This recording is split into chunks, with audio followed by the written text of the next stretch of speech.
ओम नमः सिद्धेभ्य।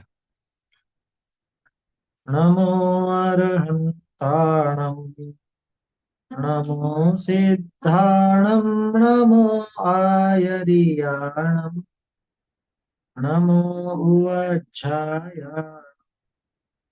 नमो लोये सव्वसाहुणा। समय सार जिन देव हैं, जिन प्रवचन जिन बाण, नियम सार निर्ग्रंथ गुरु कर कर।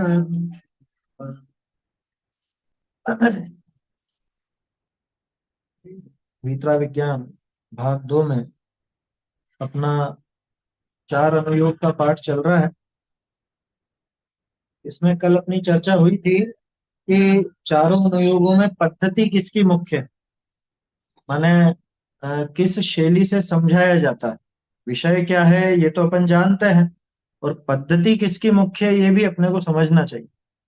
तो अपन ने देखा था कि प्रथमानुयोग है, उसमें कथा साहित्य की पद्धति मुख्य होती है। करणानुयोग में गणित की पद्धति मुख्य होती है। चरणानुयोग में नीति शास्त्रों की सुभाषित की पद्धति मुख्य होती है। और द्रव्यानुयोग में न्याय शास्त्रों की पद्धति मुख्य होती है। तो जो द्रव्यानुयोग है, द्रव्यानुयोग के अंदर सात तत्वों का, छह द्रव्यों का, इन सब का स्वरूप दिखाया है। और तत्व निर्णय करने की मुख्यता है, तत्व निर्णय कराना है। इस वजह से यहाँ पे न्याय शास्त्र की पद्धति चलती है, क्योंकि तत्व निर्णय में तो ये सब चीजें आएंगी, युक्ति तर्क इत्यादि, इन सब का प्रयोग किया जाएगा तभी जाके सही निर्णय होता है। सामान्य परिचय इस पाठ के अंदर अपने को मिला है चारों अनुयोग का। कल एक बहुत बढ़िया प्रश्न इसके अंदर चला था। वे कुछ लोग कहते हैं कि अध्यात्म शास्त्र में बाह्याचार को हीन बताया है, तो उसके उसको सुन के तो कोई कोई भ्रष्ट भी हो जाएगा। तो उन्होंने कहा भैया, बाह्य आचरण को हीन बताया, लेकिन कौन से बाह्य आचरण? सम्यक दर्शन से रहित बाह्य आचरण को हीन बताया, है ना। सम्यक दर्शन सहित बाह्य आचरण को हीन नहीं कहा, सम्यक दर्शन रहित बाह्य आचरण को हीन कहा। इसका मतलब सम्यक दर्शन के अभाव को हीन कहा, मिथ्यात्व को हीन कहा, है ना। और जगह जगह पे स्वच्छंदी होने का निषेध भी है। तो स्थान स्थान पे जो स्वच्छंदता का निषेध किया गया है, उससे भ्रष्ट होने से जीव बच जाएगा।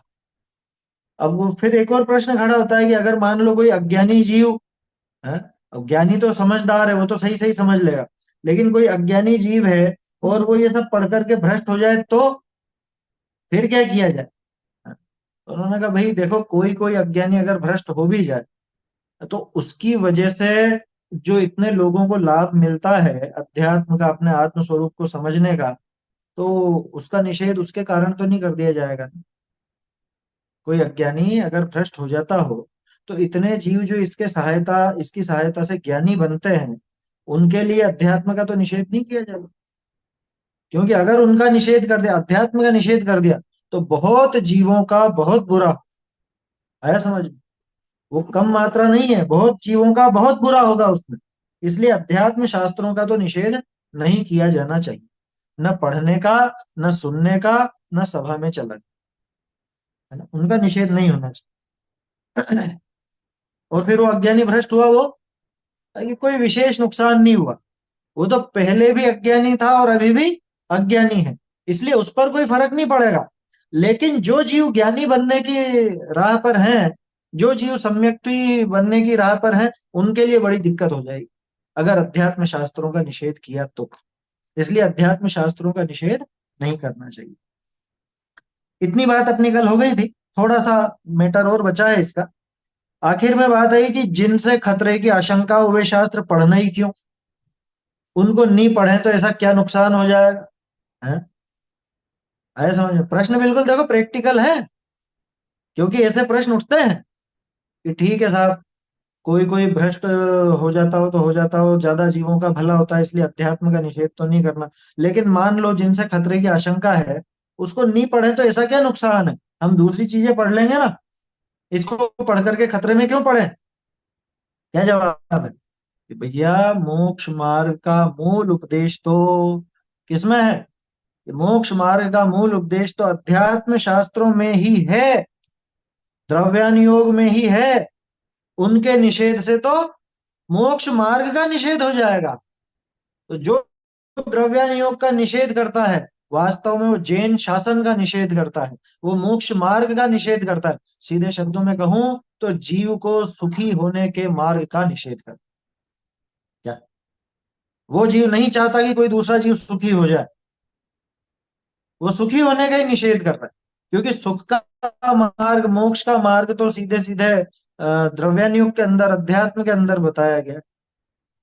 समझ में आ रही है बात? ऐसा है।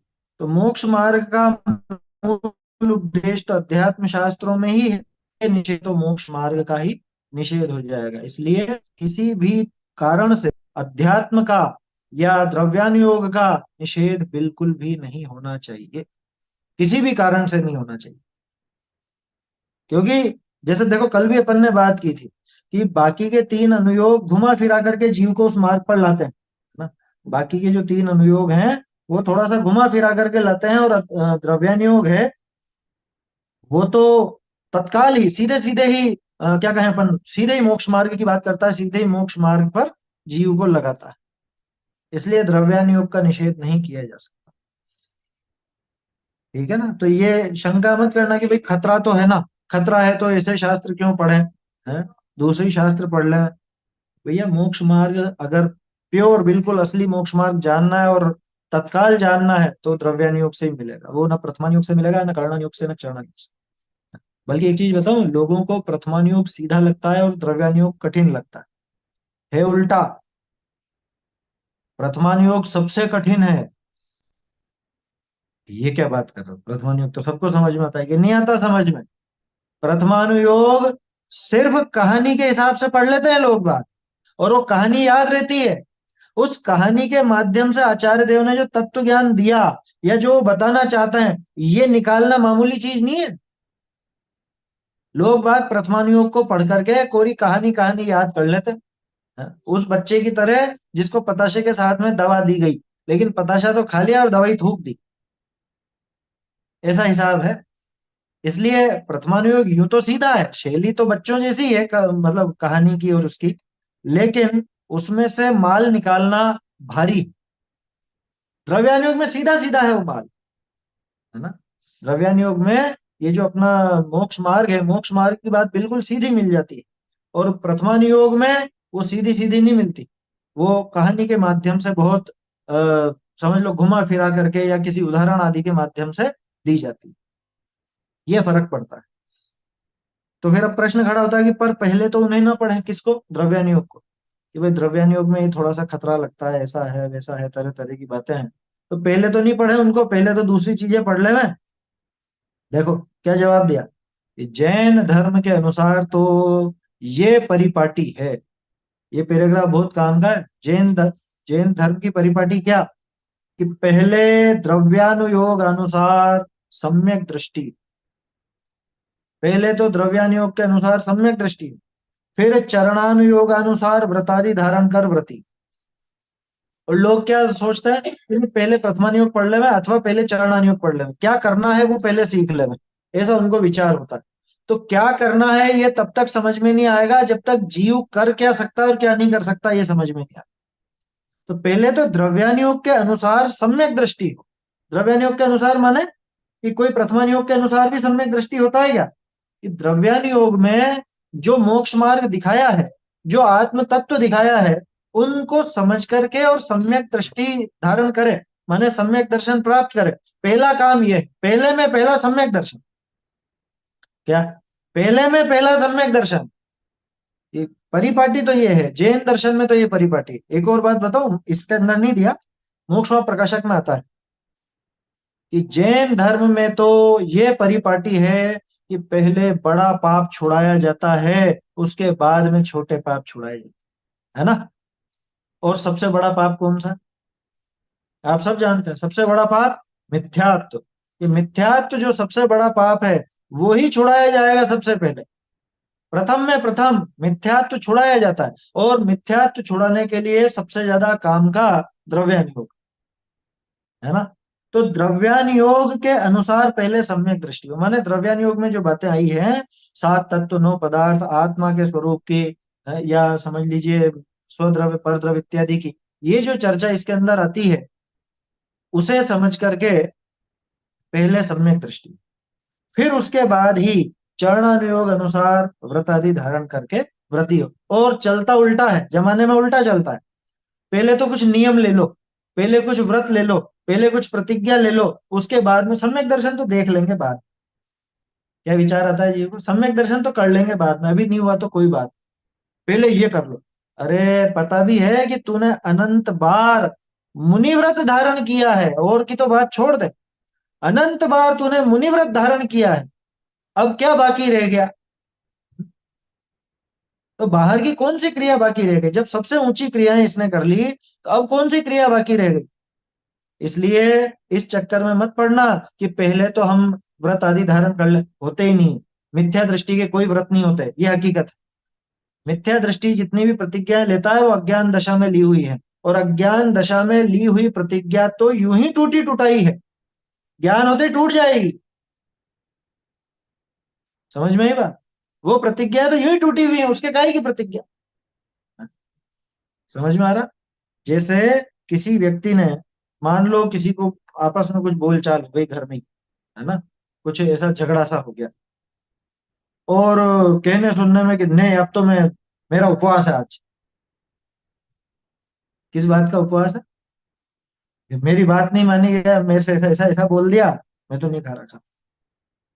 एक दिन नहीं खाया, 2 दिन नहीं खाया, 3 दिन नहीं खाया, नहीं खाना मुझको, 3 दिन का मेरा तो उपवास है। ये बताओ, ये उपवास फलदायी है?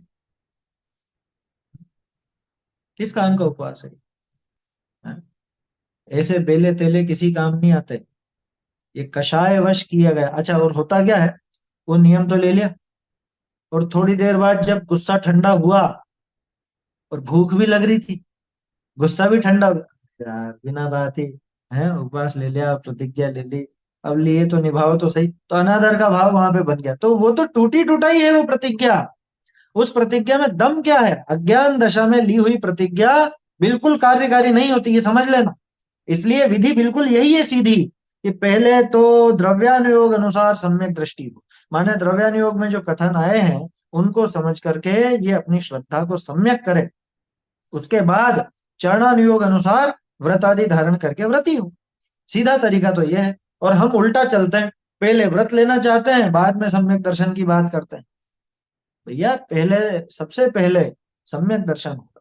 सम्यक दर्शन के बिना कोई व्रत, कोई प्रतिज्ञा, कोई नियम कार्यकारी नहीं है। कार्य क्या नहीं है, होते ही नहीं है। जबरदस्ती जो लिए जाते हैं वो सब निष्फल। अतः मुख्य रूप से तो निचली दशा में ही द्रव्यानुयोग कार्यकारी है। निचली दशा का क्या अर्थ? ये पहली भूमिका, शुरुआत में, शुरुआत में बच्चे को भी यही सिखा दें कि हाँ यही सिखाओ। क्या दिक्कत है इसमें? छोटा बच्चा इतनी बात नहीं सीख सकता, मैं जीव हूं, है, मैं शरीर नहीं हूं, ये नहीं सीख सकता क्या? बचपन से आप सिखाओ तो सीख जाएंगे। अरे सोचो, जब 8 साल के मुनिराज हो जाते हैं, और ऐसे नहीं कोरे क्रियाकांड वाले नहीं, भावलिंगी मुनिराज, 8 8 वर्ष के मुनिराज हो जाते हैं, तो क्या एकदम से ही वो ज्ञान आ जाता है क्या? वो बचपन से वो बातें नहीं सीख रहे हैं क्या? बचपन से ही सीख रहे हैं। उनके माता पिता उनको ऐसे ही संस्कार देते हैं, बचपन से वो चीज सुनाते हैं। कुंदकुंदाचार्य देव की कहानी में तो आता था ना, उनकी माँ लोरियां सुनाती थी, है? शुद्धो बुद्धो निरंजनो सी, है? हालांकि वो किसी अन्य नाटक का है, लेकिन रूपांतर करके ऐसा कहा जाता है, तो सुनाती तो ऐसी बातें थी ना, कि तू तो जीव है, तू ये शरीर नहीं है, ऐसे शरीर तो तूने अनंत अनंत बार धारण किए, अनंत अनंत बार तूने पता नहीं क्या क्या क्रियाएं की, लेकिन विपरीत श्रद्धा के कारण, विपरीत ज्ञान के कारण तू आज तक भटकता रहा। ये सब चीजें क्या सिखाने की नहीं है बच्चे को? अरे आप बच्चों को जैसा सिखाओ ना वैसा सीख जाता। अरे छोटा बच्चा, वो रोज जिनवाणी स्तुति बोलता है ना, वो, उससे पूछो मच्छर किसको काटता है, वो बताएगा आपको। क्या? वो बताएगा कि मच्छर तो शरीर को काटता है, मच्छर मुझे नहीं काटता। अभी भले वो बातों में ही सीखा हो, लेकिन धीरे धीरे ये भावना जब बलवती होगी, तो अपने आप ही वो भावना बनेगी कि नहीं बनेगी? सम्यक दर्शन की तरफ कदम बढ़ेंगे या नहीं बढ़ेंगे? ये विचार करना। इसलिए शुरुआत से ही बच्चों को बचपन से प्राथमिक भूमिका में ही लिखा ना, ये निचली दशा में ही द्रव्यानुयोग कार्यकारी है। लोग क्या सोचते हैं, पहले प्रथमानुयोग पढ़ो, फिर कर्णानुयोग पढ़ो, फिर चरणानुयोग पढ़ो, फिर द्रव्यानुयोग पढ़ो। ये सही क्रम है साहब। प्रथमम कर्णम चरणम द्रव्यम, है ऐसे ऐसे आते हैं ना, इनको नमस्कार हो ऐसा। तो भाई नाम तो किसी क्रम में ही लिया जाएगा ना। नाम क्रम में लिया गया, इसका ये अर्थ थोड़ी ना कि पढ़ने का क्रम है वो। एक साथ नाम तो नहीं बोल सकते, बोलने में तो क्रम पड़ेगा ही पड़ेगा। अभी जैसे आप लोग सब मुझको नजर आते हो, तो मैं नाम तो एक एक करके ही लूंगा ना। इसका ये मतलब थोड़ी ना है कि जिसका नाम पहले लिया वो पहला और जिसका नाम दूसरा लिया वो दूसरा। तो ऐसा नहीं है कि पहले ये पढ़ना और पहले वो पढ़ना। बल्कि अगर पहले बाद की बात करो तो द्रव्यानुयोग सबसे पहले कार्यकारी है। द्रव्यानुयोग सबसे ज्यादा कार्यकारी है, और जो सबसे महत्व का है उसे सबसे पहले दे देना चाहिए। सबसे पहले सबसे महत्वपूर्ण बात की जाती है, क्योंकि बाद में मौका या मिले या ना मिले। ठीक है। अब प्रश्न आ गया कि पहले तो प्रथमानुयोग का अभ्यास करना चाहिए। लोग क्या समझते हैं, देखो प्रथम, प्रथमानुयोग लिखा ना, प्रथम, ये सबसे पहले, ये सबसे पहले पढ़ा जाने वाला अनुयोग प्रथमानुयोग। ऐसा नहीं है ना, ऐसा बिल्कुल भी नहीं है। लोग ऐसा समझते हैं। टोडरमल जी ने तो दिया उसका अर्थ, और टोडरमल जी ने कहां से दिया, गोमटसार आदि में। प्रथम का क्या अर्थ है? प्रथम का अर्थ है अव्युत्पन्न मिथ्या दृष्टि। अव्युत्पन्न मिथ्या दृष्टि, उनके लिए जो अनुयोग हो उसको कहते हैं प्रथमानुयोग। आया समझ में? ये गोमटसार आदि में परिभाषा आती है इसकी। अव्युत्पन्न मिथ्या दृष्टि, अव्युत्पन्न माने कम समझदार, जिसकी बुद्धि व्युत्पन्न नहीं है, विशेष नहीं समझता, जिसको सीधी बात समझ में नहीं आती, कहानी किस्सों की बात समझ में आ जाती है, ऐसा अव्युत्पन्न बुद्धि वाला। दूसरा मिथ्या दृष्टि, ऐसे जीवों के लिए जो अनुयोग बनाया गया उसका नाम है प्रथमानुयोग। और इनने क्या समझ लिया कि प्रथम में प्रथम जो पढ़ना वो प्रथमानुयोग। ऐसा नहीं है, ऐसा बिल्कुल भी नहीं। कुंदकुंदाचार्य देव क्या कहते हैं, प्रथम तो तू आत्मा को जान। जान आया ना, जान जान कितनी बार कहा, 17-18 गाथा में कहा, वहां 49वीं गाथा में कहा, जान अलिग्न गहनम, कि प्रथम तो तू आत्मा को जान। आचार्य देव तो, कुंदकुंद आचार्य तो प्रथम आत्मा को जानने की कहता है। और सिर्फ कुंदकुंदाचार्य देव ने नहीं कहा, कुंदकुंदाचार्य देव का नाम लिया तो आगे की पूरी परंपरा समझ लेना। आगे जितने भी आचार्य हुए, उन सब ने कहा।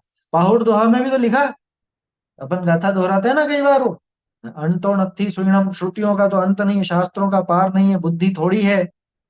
और समय भी कम है। तो सबसे पहले वो ज्ञान प्राप्त कर लेना, वो चीज जान लेना कि जिससे जरा मरण का क्षय हो जाए, जिससे जन्म जरा मरण का नाश हो जाए। तो सबसे पहले क्या जानना, कि सबसे पहले आत्मा को जानो। प्रथम तो जीवन रब को जानो। आया समझ में? सर्वप्रथम जीवन रब को जानो, ऐसी बात है। बोलिए। हाँ, आपने ये प्रथमानियों का अर्थ बताया, अव्युत्पन्न मिथ्या दृष्टि। प्रथम शब्द का अर्थ है, वर्तमान योग का नहीं। हाँ प्रथम। प्रथम हाँ माने प्रथम शब्द का अव्युत्पन्न मिथ्या दृष्टि। हाँ, मतलब। मतलब बताया ना, अव्युत्पन्न माने कम बुद्धि वाला, जिसकी बुद्धि व्युत्पन्न नहीं हुई, जिसकी बुद्धि अच्छा। अभी विशेष विकसित नहीं हुई, ज्यादा नहीं समझता। उम्र से मतलब नहीं है, उम्र भले ही कम हो लेकिन समझदार हो तो जल्दी समझ ले। और ज्यादा उम्र हो, बड़ा भी हो गया हो, लेकिन जैसे ग्वाला है? जो ज्यादा कुछ समझता ही नहीं, भेड़ बकरी चराने के अलावा जिंदगी में कुछ काम किया ही नहीं। होता है ना ऐसे बहुत से, ऐसे जी अव्युत्पन्न मिथ्या दृष्टि। तो अव्युत्पन्न का मतलब जो ज्यादा नहीं समझ पाते, जिनकी बुद्धि ज्यादा काम नहीं करती, वो, उनको जी। कहानियों के माध्यम से बात समझ में आ जाती है। तो देखो, ये उसमें दिया है, मोक्षवा प्रकाशक का 8वां अध्याय खोल के देखिएगा, 8वां अधिकार। 8वें अधिकार में शुरुआत में ही है, दूसरे तीसरे पेज पर होगा शायद, 8वें अधिकार के दूसरे तीसरे पेज पर। तो वहां दिया है ना, अव्युत्पन्न मिथ्या दृष्टि। तो पहले इसका अभ्यास करना चाहिए फिर उसका, ऐसा नियम नहीं है कि पहले प्रथमानुयोग पढ़ें फिर कर्णानुयोग पढ़ें, या पहले कर्णानुयोग पढ़ें फिर प्रथमानुयोग पढ़ें, या पहले द्रव्यानुयोग पढ़ें फिर चरणानुयोग पढ़ें। ऐसा कोई नियम नहीं है। तो फिर किस हिसाब से पढ़ें? क्योंकि ये प्रश्न होता है बहुत से लोगों को एक उम्र के बाद। बहुत से लोगों का होता है ना कि अरे लो थोड़ा बहुत अब धर्म तो सीखें अपन। अब वो किसी व्यक्ति के पास जाए कि साहब हम धर्म में लगना चाहते हैं, धर्म मार्ग में लगना चाहते हैं, कुछ कुछ पढ़ना चाहते हैं, क्या पढ़ें सबसे पहले आप बता दो। ऐसे प्रश्न आते हैं ना। आपके पास भी आए होंगे, जो स्वाध्यायी लोग हैं उनसे पूछे गए होंगे कि सबसे पहले क्या पढ़ें हम, आप बता दो, क्योंकि आप तो ज्यादा जानते हो ना। तो क्या जवाब? कि भाई अपने परिणामों की अवस्था देखकर जिसके अभ्यास से अपनी धर्म में रुचि और प्रवृत्ति बढ़े उसी का अभ्यास करना। एक तरीका तो ये कि अपने परिणामों की अवस्था देखो। अपने परिणाम कैसे हैं? जब अपने परिणाम थोड़े शिथिल हो रहे हों तो चरणानुयोग का अभ्यास करना। क्या आचरण में शिथिलता आती दिखती हो, आचरण में अपना थोड़ा सा विपरीतता नजर आती हो, तो चरणानुयोग का अभ्यास करके अपनी प्रवृत्ति को सुधारना। जब दिमाग बहुत अच्छा काम कर रहा हो, सब बातें समझ में आ रही हो और मन खूब लगता हो, तो कर्णानुयोग का अभ्यास कर लेना। क्या आया समझ में? और जब कषायों की मंदता विशेष हो, आत्म स्वरूप को समझने का मन हो, तो बिल्कुल कोई और अनुयोग मत पढ़ना, द्रव्यानुयोग ही पढ़ना। क्या जैसे द्रव्यानुयोग तो हर समय ही पढ़, हर समय ही पढ़, लेकिन उसके एक बैलेंस के लिए, उसमें बैलेंस बनाने के लिए ये बाकी के अनुयोग हैं।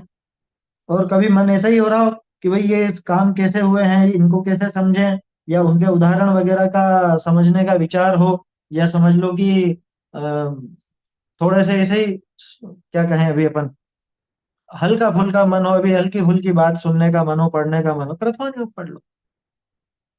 ऐसा आया समझ में? तो इसलिए ये अपने को समझना चाहिए कि अपने परिणाम कैसे हैं।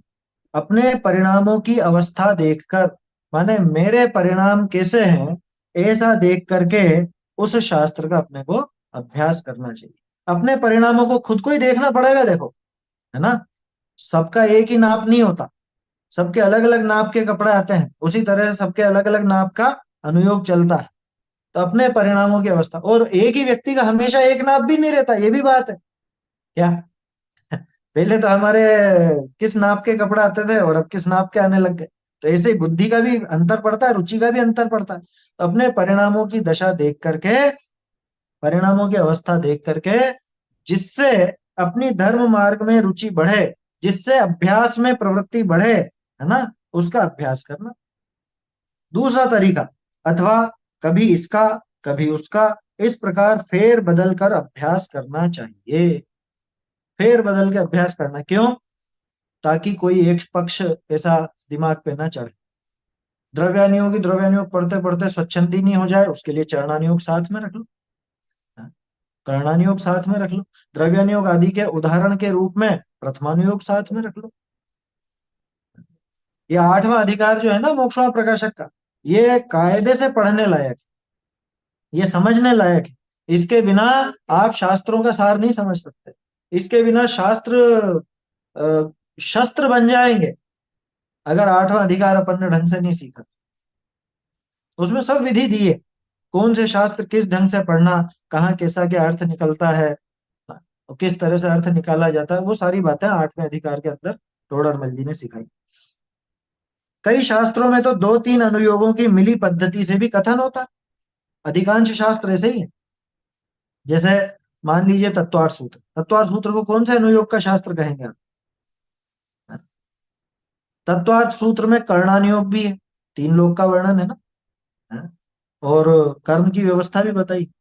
चरणानुयोग भी है, सातवां अधिकार देख लो, छठा अधिकार देख लो, छठा सातवां अध्याय, इसमें चरणानुयोग जैसी बात आ जाए। और सात तत्व छह द्रव्य आदि का उपदेश है, द्रव्यानुयोग भी है। समझ, थोड़ा प्रथमानुयोग उसमें कम नजर आता है, बाकी घटित करना चाहो तो सब हो जाता है। ऐसे ही जो पुराण आदि हैं उनमें मुख्यतः तो प्रथमानुयोग की शैली की है, लेकिन बीच बीच में कथा के प्रसंगों में वो भूगोल आदि का वर्णन भी कर देते हैं, सात तत्व छह द्रव्य का वर्णन भी कर देते हैं। तो कहने का अर्थ यह है कि कोई भी शास्त्र प्योर किसी एक अनुयोग का नहीं होता। यहां तक कि गोमट सार आदि भी पूरे के पूरे कर्णानुयोग के वैसा नहीं है। वहां भी अध्यात्म की बात आ जाती है। वहां भी आचार्य देव लिख देते हैं, भाव कलंक सुपौरा अणिगोय वासमण मुंचित। क्या? प्रचुर भाव कलंक के कारण ग्रंथ कर्णानुयोग का है। चाहते तो लिख सकते थे कि ऐसे ऐसे कर्म के उदय की वजह से निगोदवास नहीं छोड़ता, लेकिन क्या लिखा? स्वयं के भाव कलंक की प्रचुरता से निगोदवास नहीं छोड़ता। तो कहने का आशय यह है कि अनुयोग जो है वो तो शास्त्रों के कथन करने की पद्धति है, और कोई भी एक शास्त्र पूरा का पूरा एक ही अनुयोग में नहीं होता, है ना। हाँ, परसेंटेज कम ज्यादा हो सकते हैं। जैसे अपन प्रथमानुयोग का कोई सा भी पद्म पुराण आदि देख लो, आदि पुराण देख लो, तो उसमें यूं समझ लो 90% तो प्रथमानुयोग का है, 5-7% कर्णानुयोग का भी है, या 5-7% द्रव्यानुयोग का भी है, चरणानुयोग की बात भी आ जाती है। तो वो शैली तो आपको सब जगह मिलेगी, क्योंकि आचार्यों को कथन तो आत्म स्वरूप का ही करना है। अब वो पद्धति उसमें अलग अलग लगा लेते हैं, उस ढंग से समझा देते हैं, ठीक है ना। ऐसा है। तो कई शास्त्रों में 2-3 अनुयोगों की मिली पद्धति से भी कथन होता है, उससे समझ में आ जाता है। और व्यक्तिगत पूछो तो मैं तो ये कहूंगा कि मोक्ष मार्ग प्रकाशक ऐसा है कि जिसमें आपको ना सिर्फ चारों अनुयोगों की पद्धति मिलती है, बल्कि चारों अनुयोगों को कैसा क्या समझना, कहाँ कैसा अर्थ समझना, ये सारी बात भी मोक्ष मार्ग प्रकाशक से सीखने को मिलती है। एक संपूर्ण शास्त्र है वो, भले अपूर्ण दिखता हो, लेकिन अपने आप में संपूर्ण है। तो ऐसा शास्त्रों का अपने को अभ्यास करना चाहिए। चार अनुयोग वाला पाठ अपना पूरा हो गया। नीचे प्रश्न दिए हैं, तो थोड़ा सा उनको दोहरा लेते हैं अपन। अनुयोग किसे कहते हैं, वे कितने प्रकार के हैं? हाँ बोलिए। ये गोरस्थान विवेचना ग्रंथ है। हाँ उसमें ऐसा लिखा है, जिन भव्य जीवों ने द्रव्यानुयोग के अनुसार नित्य ज्ञायक आत्मा का आश्रय लिया है, उनके ही कर्णानुयोग के अनुसार कर्मों के उपशम आदि होते हैं। उनका ही बाह्य हाँ, जीवन चरणानुयोग के अनुसार सदाचारमय हो जाता है, और वे प्रथमानुयोग के अनुसार महापुरुष कहलाते हैं। सही है, बिल्कुल सही बात है। जोर किस पे आया? चारों की बात में जोर किस पे आया? पहली द्रव्यानुयोग। लाइन वापस पढ़िए। जिन भव्य जीवों ने द्रव्यानुयोग के अनुसार नित्य ज्ञायक आत्मा का आश्रय लिया है। हाँ, जिन्होंने द्रव्यानुयोग के अनुसार, यानी कि जो अध्यात्म शास्त्र है उसमें जो आत्म स्वरूप दिखाया उसका आश्रय लिया, वे ही चरणानुयोग के अनुसार सही आचरण वाले हैं। वे ही कर्णानुयोग के अनुसार कर्मों की उन उन दशाओं को, मतलब उपशम क्षय उपशम इत्यादि को प्राप्त होते हैं। वे ही प्रथमानुयोग के अनुसार महापुरुष कहलाते हैं। कौन? कि जिनने द्रव्यानुयोग के कथन रूप आत्म स्वरूप को द्रव्यानुयोग के अनुसार ग्रहण किया, वो तो मुख्यतः तो द्रव्यानुयोग की है, अध्यात्म उपदेश की है ना। इस तरह ऐसा समझ। द्रव्यानुयोग दीपक है, जो सम्यक ज्ञान को आलोकित कर अन्य तीनों अनुयोगों को प्रकाशित करने में मुख्य भूमिका हाँ, निभाता है। सही बात है। तो अपन ने पढ़ा था ना इसमें, द्रव्यानुयोग दीपक श्रुत विद्या लोक मात अनुते, ये उस श्लोक का अनुवाद है। रत्नकरण जी में देखा था ना अपन ने, द्रव्यानुयोग दीपक, कि द्रव्यानुयोग वो दीपक है, ऐसा दीपक कि जो सारे अनुयोगों को और आत्म स्वरूप को प्रकाशित करता है। 46वां श्लोक है। लिखा है, रेफरेंस लिखा है रत्नकांत श्रावकाचार्य दूसरा अध्याय। रत्नकरण शावकाचार में है 46वां।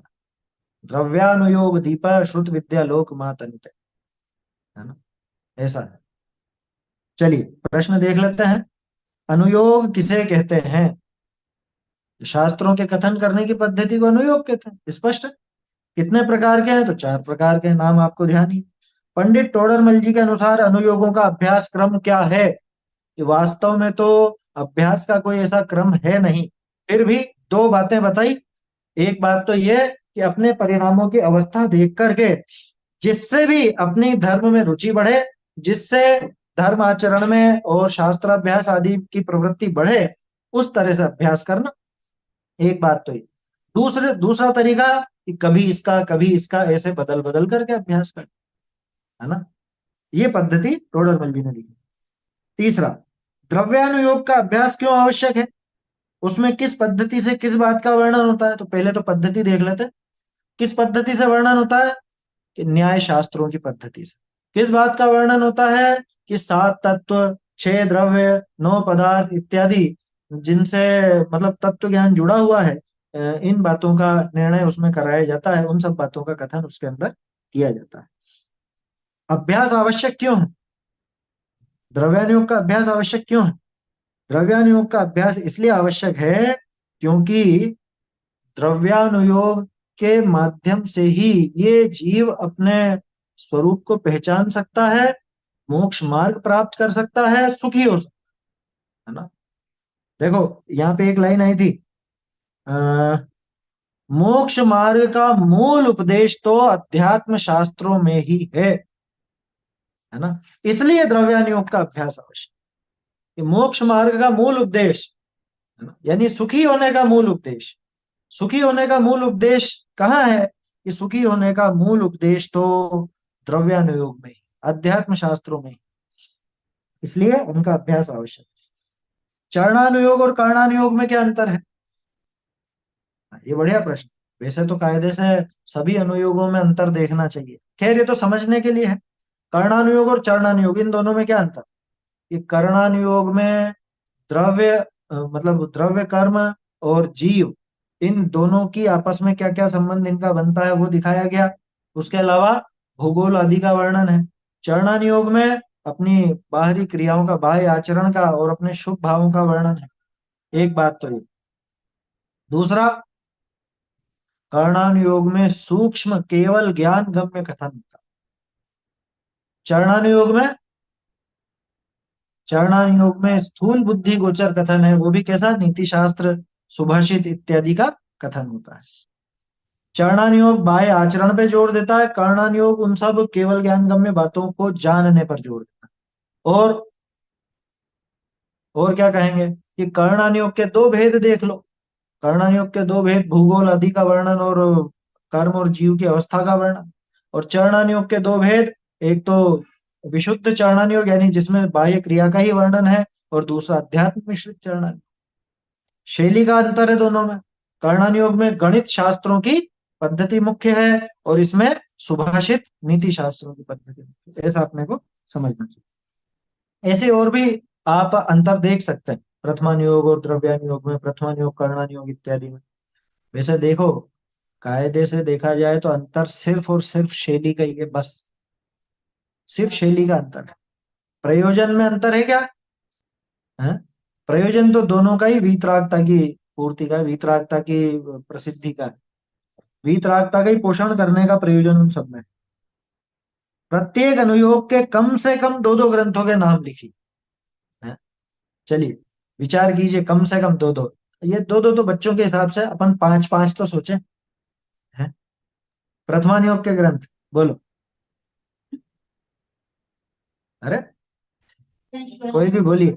अच्छा अच्छा, मैंने माइक चालू नहीं कर रखे हैं आप लोगों के। पद्म पुराण, पद्म पुराण,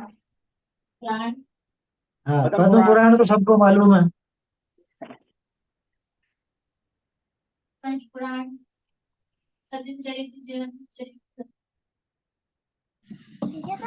क्षत्र चूड़ामणि।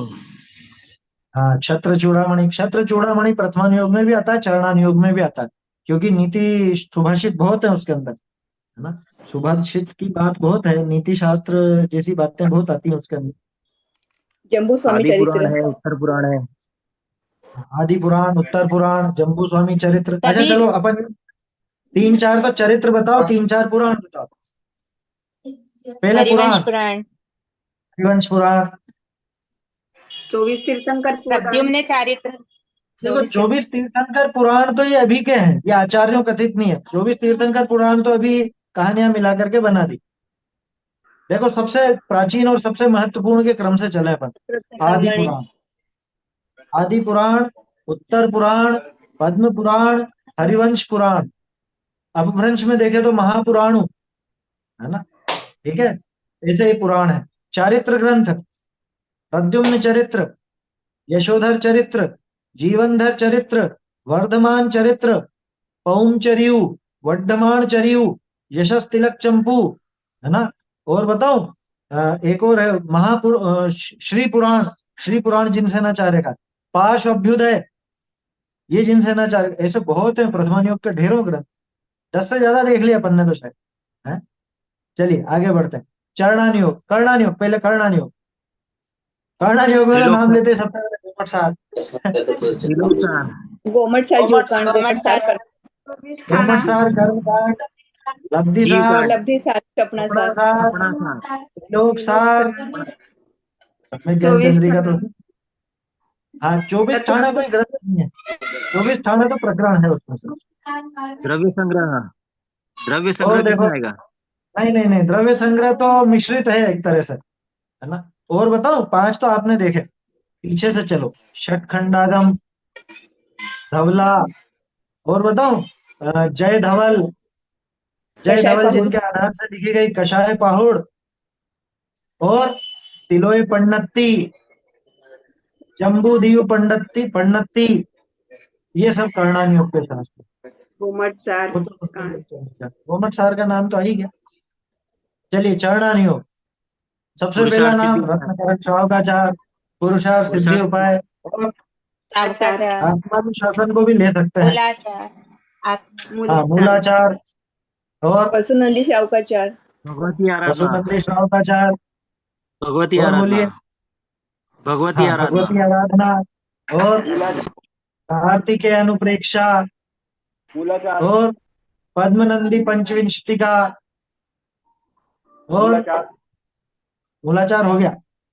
और बोलिए अष्टपाहुड़, अष्टपाहुड़ में भी तो चरणान योग की बात है। लिंग पाहुड़ है ना उसमें, लिंग पाहुड़ है, चारित्र पाहुड़ है, और भाव पाहुड़ के अंदर भी आती है बातें, तो चरणान योग उसमें भी है। तो ऐसे बहुत से ग्रंथ हैं चरणान योग के। लगभग 42 ग्रंथों का एक संकलन पहले सोलापुर से प्रकाशित हुआ था। श्राव का 4 संग्रह, 5 भाग छपे थे उसके, आया समझ में, अलग अलग सर जगह से नियम, प्रकाशित हुआ है। नियम सार, नियम सार भी चरणानुयोग का ही ग्रंथ है। नियम सार चाणन योग में नहीं लेते हैं, नियम सार तो ठेठ अध्यात्म का।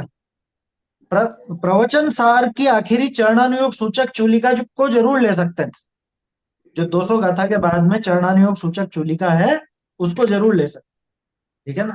चलिए अब द्रव्यानुयोग पर, द्रव्यानुयोग के तो नाम खट से गिना देंगे सब। और नियम सार जी, क्या आएगा? द्रव्यानुयोग में ठीक समय है, सार, मोक्ष मार्ग प्रकाशक सभी अनुयोगों का मिला हुआ रूप है। वैसे द्रव्यानुयोग में आएगा, क्योंकि द्रव्यानुयोग की मुख्यता है, बाकी तीनों अनुयोग भी दिखते हैं। देखो मैंने कहा ना, कोई भी ग्रंथ प्रॉपर किसी एक अनुयोग का नहीं रहता, लेकिन जिसकी ज्यादा प्रमुखता उसमें दिखती है, अपन उसको उसका नाम दे देते हैं। समय समय सार, सार, नियम सार, पंचास्तिकाय संग्रह, प्रवचन सार, 4 तो कुंद कुंदाचार्य देव के हैं। अष्ट पाहुड़ में भी द्रव्यानुयोग की बात आती है, मोक्ष पाहुड़ है, शील पाहुड़ है ना, ये उसमें आ जाते हैं। और बोलिए कुंदाचार्य देव के अलावा है। हाँ रयण सार, ठीक है, रयण सार को उसमें भी शामिल करते हैं, किसमें, चरणानुयोग। चरणानियोग का है। हाँ। नहीं दोनों में इसमें है, मुनियों अध्यात्म का, की बात है। द्रव्य संग्रह, द्रव्य संग्रह, तत्वार्थ सूत्र, है ना, और सर्वार्थ सिद्धि, युक्तानुशासन, है, तत्वानुशासन, न्याय के ग्रंथ देख लो आप जितने भी हैं, है ना। आत्मानुशासन भी है प्रमाण ना। पत्र, अध्यात्म, न्याय दीपिका, परिष्कार, दोनों में आता है। प्रमेय, कमल मार्तंड, प्रमेय कमल मार्तंड, प्रमेय रत्नमाला, परीक्षा मुख, है, आप्त मीमांसा, आप्त परीक्षा, ये सब द्रव्यानुयोग के। आप देखोगे ना तो द्रव्यानुयोग के बहुत मिलेंगे, द्रव्यानुयोग के ही सबसे ज्यादा मिलेंगे। इससे पता चलता है कि आचार्यों का मुख्य ध्येय क्या था, या किस चीज पर ज्यादा जोर देते थे। आलाप पद्धति, हाँ लाभ पद्धति वगैरह सब, न्याय शास्त्र तो सारे ही द्रव्यानुयोग में है, भैया सारे। शब्दों मार्तंड, छेड़ाला, छेड़ाला में वो भी मिश्रित है, छेड़ाला में चरणानुयोग का ज्यादा है, और द्रव्यानुयोग का भी शामिल है उसमें, है ना। प्रथमानुयोग भी मिल जाता है, यूं भाई जीव की दशा का वर्णन है ना, चार, चारों गति में कैसे कैसे भटकता है, वो सब आ जाता है। मतलब छेड़ाला में चारों अनुयोग मिल जाते हैं। छेड़ाला तो मोक्ष मार्ग प्रकाशक के अनुसार वैसी लिखी गई है, एक तरह से ऐसा। तो इस तरह से ये अपन ने अलग अलग अनुयोगों के अलग अलग उदाहरण देखे, और भी आप सोच सकते हैं। चलिए पंडित टोडरमल जी के संबंध में अपने विचार व्यक्त कीजिए। ये तो आपका खुद का विचार है, आप लोग इसमें विचार करें। टोडरमल जी सबसे महान व्यक्तियों में से एक हैं, है ना। बल्कि अगर गृहस्थ विद्वानों की बात करें तो श्रेष्ठ है, सर्वश्रेष्ठ। किसी का माइक चालू है, माइक बंद कर लीजिएगा। गृहस्थ विद्वानों में तो सर्वश्रेष्ठ विद्वान। यूं समझ लो कि बस मुनि नहीं बने, और इसी वजह से उनको आचार्य कल्प लिखा गया, आचार्य के समान। बोलिए। आचार्य कल्प की उपाधि किसने दी होगी सर? ये अपन ने देखा था ना, आप मोक्षमा प्रकाशक अपन ने शुरू करा तब नहीं थे क्या? उस टाइम परिचय में देखा था अपन ने। सन 1897 में जब पहली बार मोक्षमा प्रकाशक प्रकाशित हुआ, उसमें परिचय में उन्होंने लिखा था आचार्य समान। आचार्य कल्प नहीं लिखा, आचार्य समान लिखा था। और सन 1937 की जो प्रति थी, उसके अंदर पहली बार आचार्य कल्प लिखा हुआ मिलता है। लिखा हुआ मिलता है जो बता रहा हूं मैं, बोलचाल में कब से आया ये अपने को पता नहीं, क्योंकि बोलचाल का तो क्या कहें, उसका कोई प्रमाण नहीं। ये लिखित का प्रमाण मौजूद है। इससे अपन ने अंदाजा लगाया कि भाई लोगों के मन में उनको उनके प्रति एक आचार्य जैसा भाव था, वो तो शुरू से ही था, शुरू से ही था। क्योंकि आचार्य समान बोलो चाहे आचार्य कल्प बोलो, एक ही बात। बाकी आचार्य कल्प जो शब्द लगा वो 1937 वाली प्रति से अपने को मिल जाता। टोडरमल जी का विस्तार से परिचय देखा था अपन ने, मोक्षमा प्रकाशक प्रारंभ किया उस समय, शुरू के 2 दिन तो उसी पर चर्चा थी अपनी, है ना। चलिए, तो ये पाठ अपना पूरा हो गया। अब अपन अगले पाठ पर आते हैं। पाठ 5वां, 3 लोग। थोड़ा सा समय है अपने पास। उमा स्वामी आचार्य का परिचय आज पढ़ेंगे अपन। 3 लोग वाला पाठ अगली कक्षा में देखें। आप में से कोई पढ़ना चाहता है तो पढ़ लीजिए। आचार्य गृध्यपिच उमा स्वामी का परिचय। हाँ, कल्प माने समान, आचार्य कल्प यानी आचार्य के समान। हाँ, मैं पढ़ू भैया। हाँ, पढ़िए पढ़िए। आचार्य गृध्र पिच उमा स्वामी व्यक्तित्व एवं कर्तृत्व कर्तत्व तत्वार्थ सूत्र कर्तारम गृध्र पिछोपलक्षितम वंदे गणेन्द्र संजात्म मुमा स्वामी मुनीश्वरम।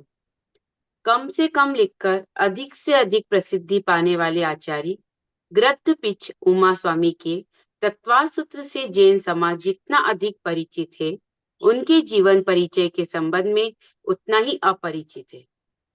ये कुंद आचार्य के पट शिष्य थे तथा विक्रम की प्रथम शताब्दी के अंतिम काल में तथा द्वितीय शताब्दी के पूर्वार्ध में भारत भूमि को पवित्र कर रहे थे। आचार्य गृध्र पिच उमा स्वामी उन गौरवशाली आचार्यों में हैं जिन्हें समग्र आचार्य परंपरा में पूर्ण प्रामाणिकता और सम्मान प्राप्त है।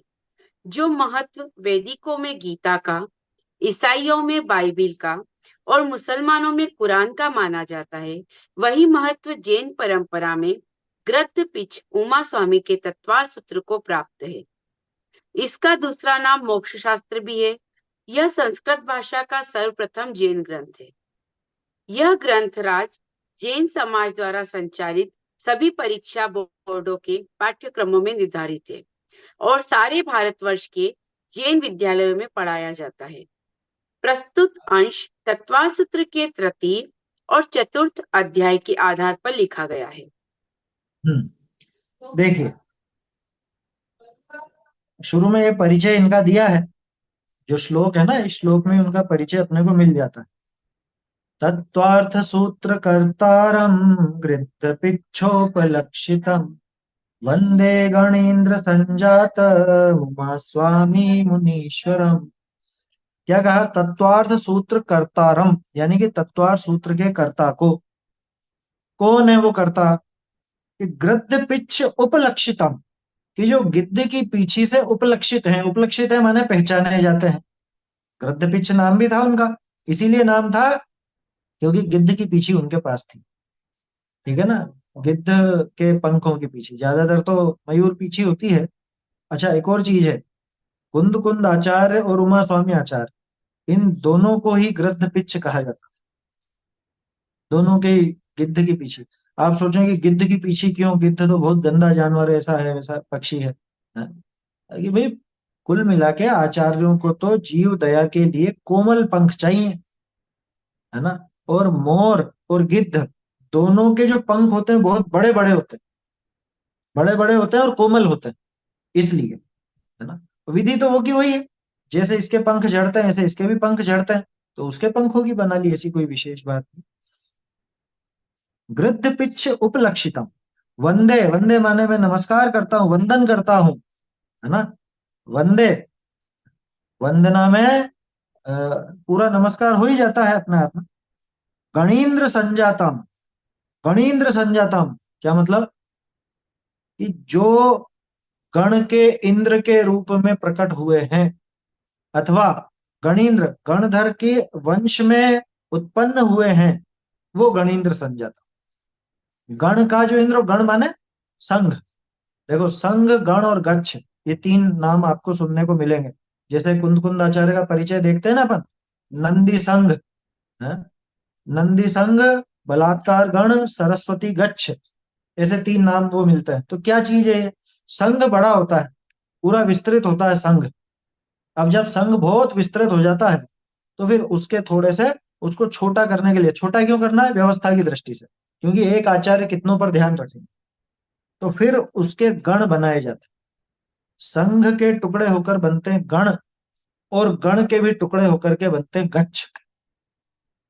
समझ में ही बात, माने जैसे एक वृक्ष है, और वो वृक्ष तो हो गया संघ जैसा, और उस वृक्ष की एक बड़ी डाली, बहुत बड़ी डाली, वो हो गई गण जैसी, और उसमें से छोटी छोटी डालियां टहनियां निकली, वो हो गई गच्छ जैसी। आया समझ में। तो वंदे गणीन्द्र संजातम, कि जो गण के इंद्र के रूप में प्रकट हुए हैं, अथवा जो गणीन्द्र यानी गणधर, गणधर देव के समान प्रकट हुए हैं, उमा स्वामी मुनीश्वरम, ऐसे उमा स्वामी मुनीश्वर को। ये उमा स्वामी मुनीश्वर के ही सब विशेषण दिए, कौन कौन से, पहला तो तत्वार सूत्र कर्तारम, दूसरा ग्रंथ पिच्छोपलक्षितम, और तीसरा गणीन्द्र संजत। उनको मैं वंदे, ऐसे उमा स्वामी मुनीश्वर को मैं वंदना करता हूँ, नमस्कार करता हूँ। बोलिए। कौन से गंधर आचार्य के इसमें इनका मतलब कुल ये परंपरा से ले मतलब सकते यूं समझ लीजिए, महावीर स्वामी की जो शिष्य परंपरा चली आई, उसी परंपरा में ये है। पट्टावली में नाम आता है ना, तो गौतम गणधर से ही बाद में वो पट्टावली चली आती है। सुधर्माचार्य के बाद में फिर वो पांच श्रुत केवली हैं। सुधर्माचार्य के बाद तो जम्बू स्वामी, जम्बू स्वामी के बाद फिर पांच श्रुत केवली, श्रुत केवलियों के बाद फिर और परंपरा चली, तो पट्टावली में नाम आता है। कुंद कुंद आचार्य के बाद उमा स्वामी आचार्य का ही नाम आता है। कुंद कुंद आचार्य देव के पट्ट शिष्य थे, उनके बाद इनको ही वो पट्ट सौंपा गया, माने संघ संचालन के लिए इनको ही कहा गया। बोलिए। भाई साहब, हम कौन सी आमनाई के हैं? कुंद हम कुंद कौन सी आमनाई के? आमनाय के हैं, हम कौन सी आमनाय मानते हैं, हम उस आमनाय के, कुंद कुंद आमनाय, है ना। कुंद कुंद आचार्य देव की बात मानते हैं ना अपन, तो उसी आमनाय में चलते हैं, उसी में आगे चल के शुद्ध आमनाय कहलाने लगी, क्योंकि अशुद्धता भी बढ़ गई थी, तो फिर तेरा पंथ शुद्ध आमनाय वो कहलाने लगी। ये देखो ऐसे भेद होते गए, पहले था जैन, जैन शासन अकेला, कोई दिगंबर श्वेतांबर नहीं, लेकिन जहां विपरीतता खड़ी हुई तो दो हिस्से हो गए। लेकिन वहां पे तो बात दूसरी है, वहां दो हिस्से हुए तो एक में तो बिगाड़ हुआ, एक में बिगाड़ नहीं हुआ, उस हिसाब से हुआ। वहां तो जो जो बिगड़ के मतलब अलग हुए उनकी बात थी। संघ में ऐसा नहीं है, संघ में तो संचालन की सुविधा से, संचालन की दृष्टि से संघ को छोटा किया जाता है, वो गण बनते हैं और फिर उसके गच्छ बनते हैं, तो वो उनमें कमी नहीं होती कुछ भी। और चलिए। एक जो है फिर ये कुछ लोग बोलते हैं शांति सागर शाही परंपरा से है, हम इस परंपरा के तो। वो तो ये अभी कौन से मुनिराज हुए हैं उनकी परंपरा दिखाते हैं कि ये इस परंपरा के हैं, है ना। कुंद कुंद आचार्य देव की मूल आमनाय जो चली आ रही है, उसको जो मानता है तो कुंद कुंद आमना ही कहलाता। अपने प्रतिमाओं पर क्या लिखते हैं, कुंद कुंद कुंद कुंद आन्वये, आमनाई। कुंद कुंद आमनाये, दोनों बातें आती है ना, अन्वय अथवा आमनाय वो एक ही चीज है। चलिए। कम से कम लिखकर अधिक से अधिक प्रसिद्धि पाने वाले आचार्य, कम से कम लिखा है उमा स्वामी आचार्य ने, और कुछ नहीं लिखा। ये बात क्यों कह रहा हूं मैं, कुछ लोगों के दिमाग में ऐसा एक उमा स्वामी श्रावकाचार नाम से प्रचलित है, जबकि उमा स्वामी श्रावकाचार है ही नहीं। वो बाद में किसी ने मनगढ़ंत बना दिया और उसका नाम रख दिया उमा स्वामी श्रावकाचार, वो है नहीं। मैंने आपको थोड़े दिन पहले कहा था कि ऐसे पहले ग्रंथ परीक्षा नाम से नाथुराम जी प्रेमी वगैरह जो विद्वान उस जमाने में हुए, उन्होंने ग्रंथ परीक्षा करी थी। उसके अंदर इस ग्रंथ को भी परीक्षा करके देखा तो पाया कि ये उचित नहीं। कुंद ये उमा स्वामी आचार्य का ग्रंथ है ही नहीं, क्योंकि उन्होंने कोई श्रावकाचार लिखा ही नहीं। उमा स्वामी आचार्य देव ने मात्र ये 357 ही है ना इसके अंदर, तत्वार सूत्र में 357 सूत्र हैं, यही सूत्र लिखे। और इनको अगर आप छपवाओ, जैसे पूजा की पुस्तकों में छपा हुआ है, कितने पेज में छप जाता है? मुश्किल से 10 पेज। 10 पेजों के अंदर पूरा तत्वार सूत्र हो जाता है। तो कम से कम लिखकर अधिक से अधिक प्रसिद्धि क्यों? ऐसा क्या लिख दिया कि ये तो बाद की टीकाओं से मालूम पड़ता है कि ऐसा क्या लिख दिया, उसमें कितना माल है। सोचो, एक एक सूत्र पर इतनी विस्तृत टीका। आप वो देखो, पहले तो सर्वार सिद्धि, फिर राजवार्तिक, फिर श्लोक वार्तिक, और सिर्फ यही नहीं, इसका जो मंगलाचरण है, मंगलाचरण की टीका के रूप में 114 श्लोक प्रमाण तो आप्त मीमांसा, उसके ऊपर 800 श्लोक प्रमाण अकलंक देव के अष्टशती, उसके ऊपर 8000 श्लोक प्रमाण विद्यानंद स्वामी के अष्ट सहस्री। अब आप कल्पना कर सकते हो एक एक शब्द में कितना माल हो। समझ में ही बात? गागर में हाँ, गागर में सागर, इसलिए प्रसिद्धि है। कम से कम लिखा लेकिन प्रसिद्धि अधिक से अधिक। भाई जब उमा आपको स्वामी कितना याद है स्ट्रोक वाइज और साथ, है। आपको कितना याद है, मतलब ये सारे श्लोक से इतने इतने ये बने हुए, तो बहुत अरे डिटेल तो वो में तो बता सीधा देते था, हैं आप उसमें कोई सारी कठिन चीजें। थोड़े ना। अष्टशती का मतलब 800, अष्ट सहस्री माने 8000, इसमें क्या दिक्कत है? 114 उसके हैं आप्त मीमांसा के। अब वो चीजें देखी है तो याद है, उसमें कोई ऐसी विशेष बात नहीं। आप भी याद रख लेना, उसमें क्या है। चलिए, कम से कम लिखकर अधिक से अधिक प्रसिद्धि पाने वाले आचार्य गृध्यपीठ उमा स्वामी के तत्वार सूत्र से जैन समाज जितना अधिक परिचित है, उनके जीवन परिचय के संबंध में उतना ही अपरिचित है। ये वास्तविकता है, और ये अधिकांश अपने जो अधिकांश आचार्य हैं उनकी यही वास्तविकता है। उनके काम को जानते हैं लेकिन उनके नाम को नहीं जानते, और उन्होंने क्या क्या किया, कैसे थे कैसे नहीं थे, परिचय तो मिलता ही नहीं।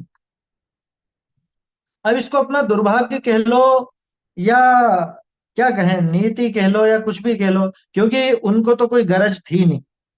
जिन्होंने लिखा ऐसे अपने आचार्यों को अथवा अपने विद्वानों को, उनको तो गरज थी ही नहीं कि दुनिया हमको जाने या कुछ करे, तो उन्होंने तो खुद का परिचय दिया ही नहीं। अब लेकिन ये हमको थोड़ा सा अखरता है, अपन लोगों को थोड़ा अखरता है कि परिचय दे देते तो कम से कम हमको ये पता तो होता कहाँ पैदा हुए थे, तो हम उनका एक बढ़िया स्मारक बना देते हैं, कब हुए थे तो उनकी जयंतियां मना लेते। असल में क्या, अपने को उत्सव प्रियता छाई रहती है ना दिमाग पे, इसलिए।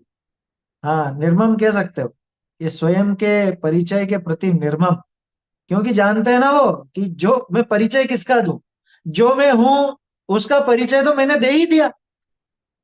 आचार्य देव क्या कहेंगे, मैं जो हूं मेरा परिचय तो मैंने दे दिया, तुम जिसका परिचय मांगते हो वो मैं हूं नहीं, तो उसका क्या परिचय दूं? है, यही विचार होगा, इसलिए परिचय नहीं देते कि हम यहाँ पैदा हुए थे और यहाँ के थे। अरे वो जगह मेरी नहीं, ये शरीर मेरा नहीं, तो कब पैदा हुआ, कहाँ पैदा हुआ, किसके यहाँ पैदा हुआ, ये बातें कहने से क्या लाभ? ऐसा विचार उनको चलता हो, इसलिए नहीं देते। तो जैन समाज, और ये बात तो वास्तविक है, तत्वार सूत्र मेरे ख्याल से सबसे ज्यादा प्रचलित ग्रंथ है। प्रचलित और मतलब लोग नाम तो जानते हैं, पढ़ा हो चाहे नहीं पढ़ा हो, और टूटे फूटे पढ़ लिया हो, जैसे भी टूटे फूटे मतलब पढ़ना नहीं आता हो तो भी पाठ तो करते ही है ना। है, अपने जैन समाज में महिलाओं में गांवों में जाके देखो आप, रोज पाठ करने की पद्धति तो मिलेगी। भक्तामर, छेड़ाला, तत्वार सूत्र।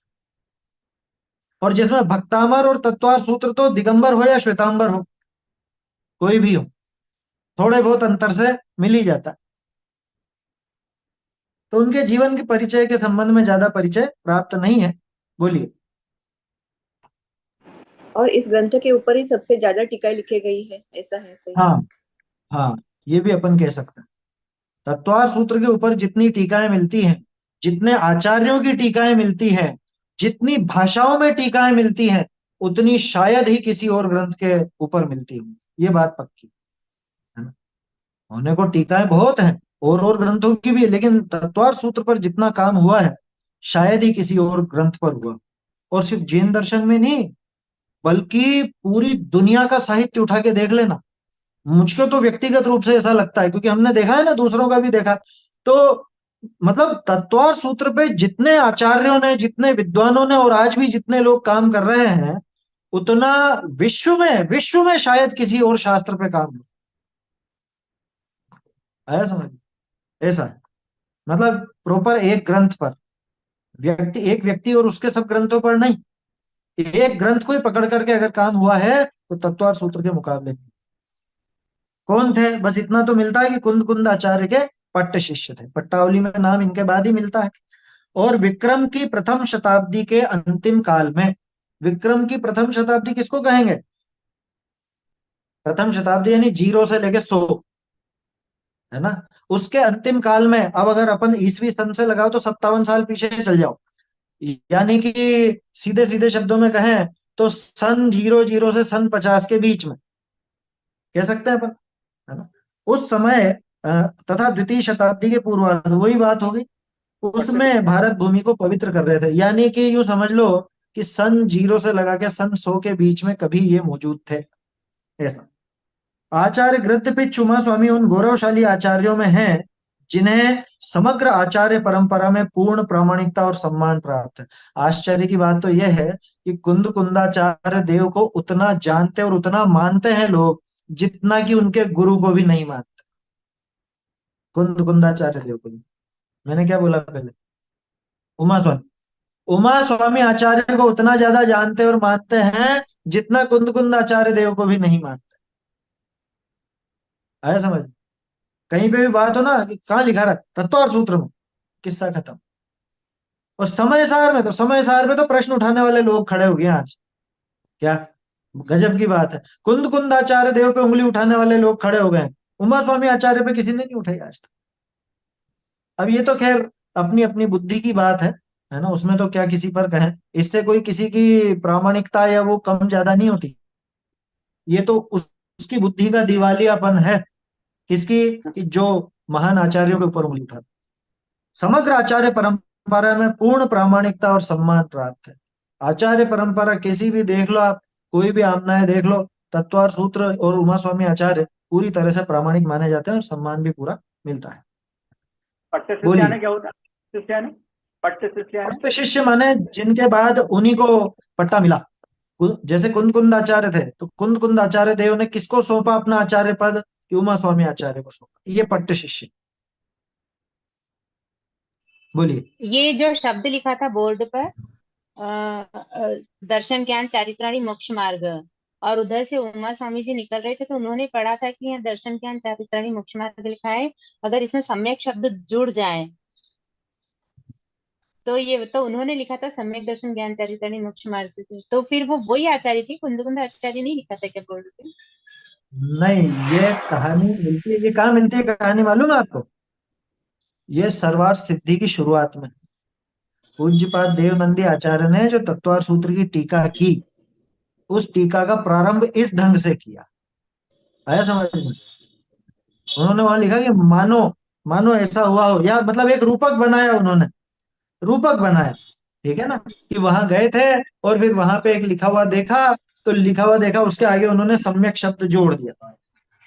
तो फिर जिस व्यक्ति ने लिख रखा था वो जाकर के पहुंचा कि किसने लिखा, मतलब उसने पूछा कि किसने लिखा है, तो कि एक आचार्य आए थे वो लिख करके गए। तो वो बहुत खुश हुआ और जाकर के फिर आचार्य देव के पास गया, उनसे अपने को सिखाने की प्रेर मतलब प्रार्थना की।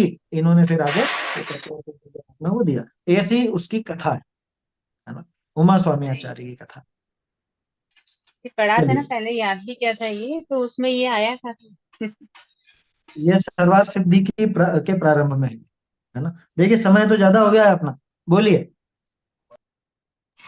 सर ऐसा भी कहते हैं कि जिस टाइम पे उन्होंने ये तत्वार्थ सूत्र लिखा था, उस टाइम पे संस्कृत में कोई भी ग्रंथ लिखा नहीं गया था जैन धर्म का। तो उन्होंने जैन हाँ, धर्म को ये जैन रिप्रेजेंट धर्म का पहला किया। लिखा ना, ये यहाँ पे आया तो है, संस्कृत भाषा हम्म। का सर्वप्रथम जैन ग्रंथ। और उस समय इसके संस्कृत भाषा ही पहले सर्वमान्य। नहीं नहीं नहीं, ऐसी बात नहीं है। अपना क्या था कि अपने आचार्यों की भाषा प्राकृत थी। कुंद कुंद आचार्य ने, गुणधर आचार्य ने, और धरसेन, पुष्पदंत भूतबली आचार्य ने, इन सब ने जो रचनाएं की वो सब प्राकृत में की। ये संस्कृत में पहला ग्रंथ है। ये जैन धर्म का पहला ग्रंथ नहीं है, संस्कृत में पहला जैन ग्रंथ है, ऐसा समझना, है ना। संस्कृत का पहला है। यूं तो प्राकृत में लिखे हुए ही थे अपने। हाँ, जैन संस्कृत सूत्र ग्रंथ पहला है। सूत्र भी नहीं कहना चाहिए क्योंकि षटखंडागम में भी सूत्र वगैरह तो है, तो इसलिए सूत्र ग्रंथ तो पहला नहीं कहेंगे अपन, लेकिन संस्कृत का संस्कृत का सूत्र। पहला जैन। हाँ, संस्कृत का सूत्र ग्रंथ पहला है, ऐसा कह सकते हैं। देखिए समय हो गया, पढ़ देता हूं मैं, सरल है वैसे ये बात तो। जो महत्व वैदिकों में गीता का, ईसाई में बाइबल और मुसलमानों में कुरान का, वही महत्व जैन परंपरा में गद्यपि चूमा स्वामी के तत्व और सूत्र को प्राप्त है। स्पष्ट है ये बात तो, इसमें कुछ ऐसे समझाने की विशेष बात नहीं। इतना प्रचलित ग्रंथ है और इतना प्रसिद्ध है। दूसरा नाम मोक्ष शास्त्र भी है। वास्तव में ग्रंथ का नाम मालूम क्या है? तत्वार्थ। ग्रंथ का नाम सिर्फ तत्वार्थ। सूत्रात्मक शैली में लिखा हुआ है, इसलिए तत्वार्थ सूत्र बोलते हैं। जैसे परीक्षा मुख, है ना, उसको परीक्षा मुख सूत्र भी बोलते हैं। तो नाम क्या है? नाम तो परीक्षा मुख है, लेकिन परीक्षा मुख सूत्र भी कहा जाता है। ऐसे ही इस ग्रंथ का नाम है तत्वार्थ, और इसको सूत्र शैली की वजह से तत्वार्थ सूत्र भी कहा जाता है। ये संस्कृत भाषा का प्रथम जैन ग्रंथ है। सभी परीक्षा बोर्डों के पाठ्यक्रमों में निर्धारित है। दिगंबर हो, श्वेतांबर हो, यूनिवर्सिटी की पढ़ाई हो, या अपने जो आजकल आवासीय विद्यालय चलते हैं अपने जैनों के, उनमें सब जगह पे लगभग लगभग पढ़ाया जाता है। और ये जो पाठ अपन पढ़ेंगे तीन लोक का, ये तीसरे चौथे अधिकार के आधार पर लिखा गया है। इसको अपन अगली कक्षा में देखें। चैतन्य का स्मरण प्रतिक्षण ही करो रे, भव के अनंत दुख को क्षण में हरो रे, अक्षय अनंत निज सौख्य निधान पाओ, गाओ अरे नित इसी के गीत गाओ, निज निधि निज में बताई यह अनंत उपकार है, इसके लिए जिन वाणी मापो वंदना शत बार है, वंदना शत बार।